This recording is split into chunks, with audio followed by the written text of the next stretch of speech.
Shinda and welcome back to my channel. For today's lesson, I'm gonna teach you how to say thank you in Cebuano. So, come on, vamonos! How to say thank you in Cebuano.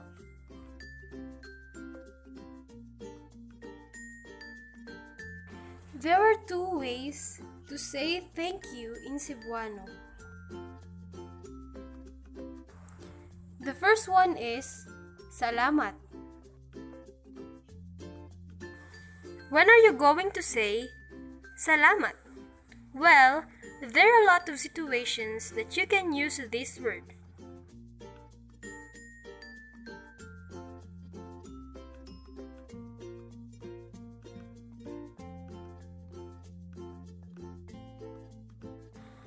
The second one is daghang salamat.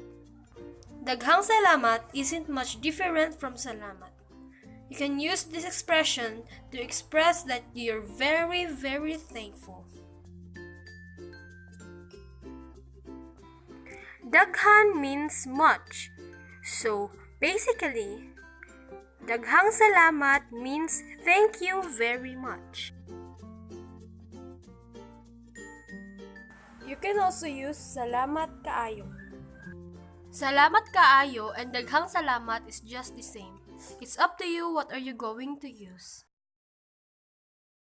Thank you so much for watching this video. I hope that you learned a lot from it.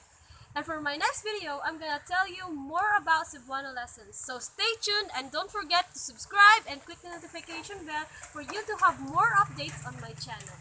Bye! Daghang salamat!